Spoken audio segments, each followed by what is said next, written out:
Bien, docteur, c'est ce que j'appelle une belle séance.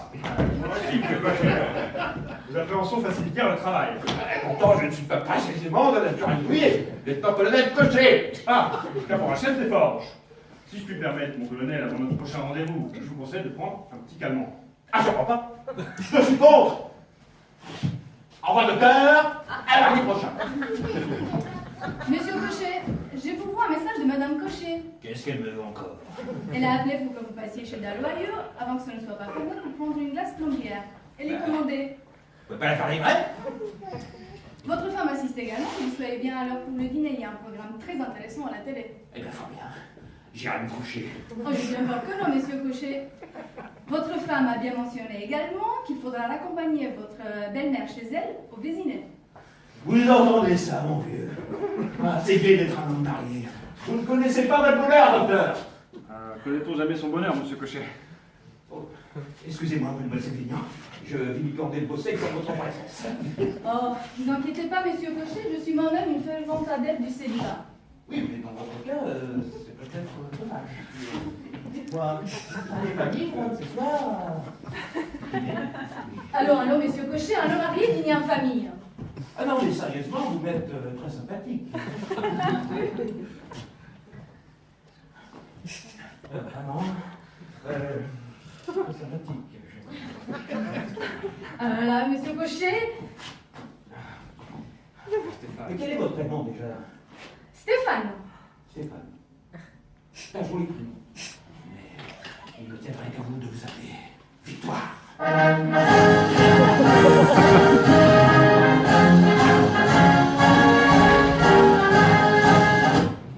Quel vieux schnock. Rude journée. Ah, à qui le dites-vous?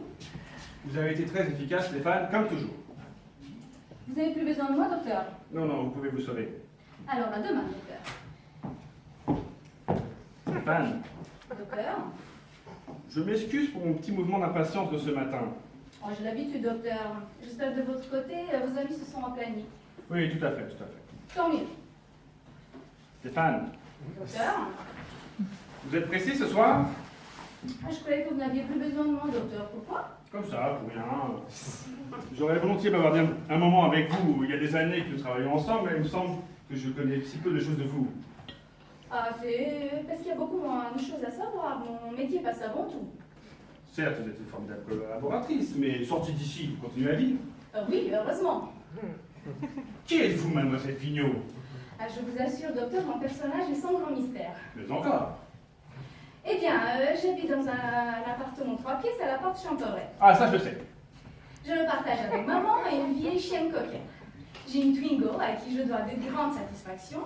Une fois par semaine, je joue au Scrabble avec un groupe très sympathique de ma sœur Irène et mon beau-frère. Ah oui, j'ai déjà rencontré votre sœur, il me semble. Non, pas celle-là, mais l'aînée qui vit à Angoulême. Ah, c'est ça. J'ai aussi 2 petits-neveux que j'aime beaucoup. Ah, en somme, vous formez une famille très unie. Oui, très. Mais je ne déteste pas me retrouver seule avec moi-même. Je lis beaucoup. Peu de romans. Je n'aime guère les romans. Tout ce qui est romancé d'ailleurs.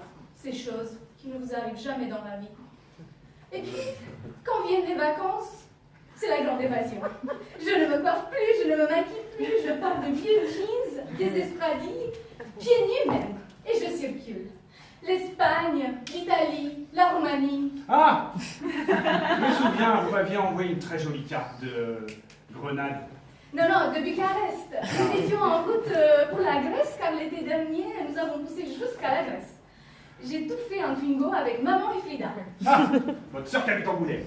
Non, ma vieille chienne coquère. J'y suis.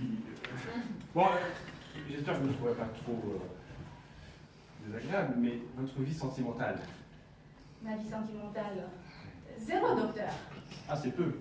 Il n'y a pas d'homme dans ma vie en ce moment, docteur. Vous dites en ce moment, dois-je comprendre que... Qu'il y en a eu, oui, tout de même. Sans être là du Barry, j'ai moi-même eu ma petite expérience des hommes. Une fois, j'ai même été assez amoureuse. Cela a duré presque 3 ans, mais il était marié. Ah, lui aussi. Comment ça, lui aussi? Non, rien, je pensais à un cas similaire. Marié et père de famille. Ce sont des situations bien difficiles. Oh Au bout de 3 ans, je l'ai renvoyé à ses femmes et à ses gosses. C'est toujours comme cela que ça se termine, n'est-ce pas? Non, pas toujours. Et voilà, docteur. Voilà la vie palpitante de Mademoiselle Vignon. Je voudrais essayer de ne pas devenir trop vite une vieille fille, mais j'accepte avec beaucoup de philosophie la perspective d'être un jour un vieux garçon. Vous m'avez beaucoup fait parler, docteur. Pas trop, je l'espère. Non, non.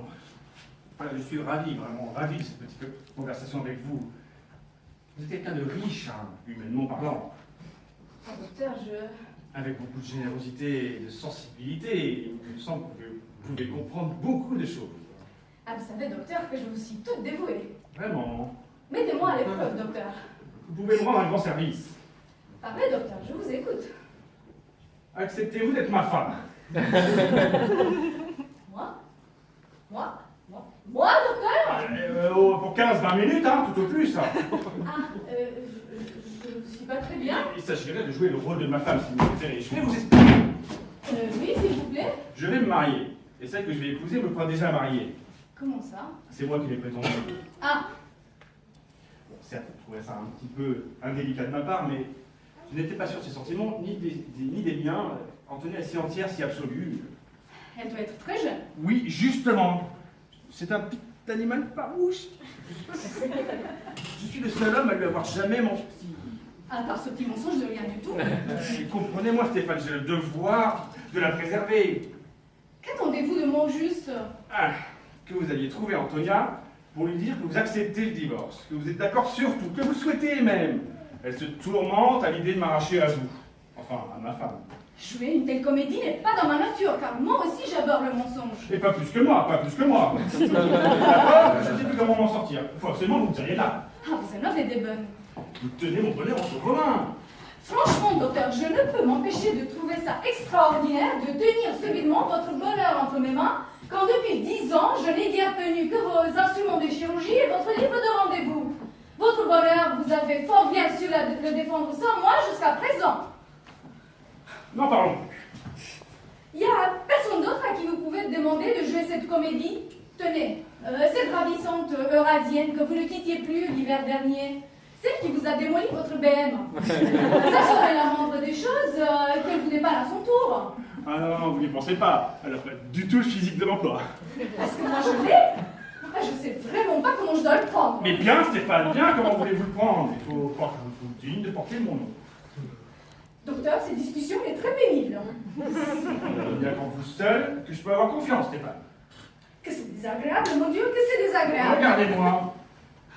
Si je m'en j'étais sûre que vous l'aimiez vraiment. Quand vous la verrez, vous comprendrez.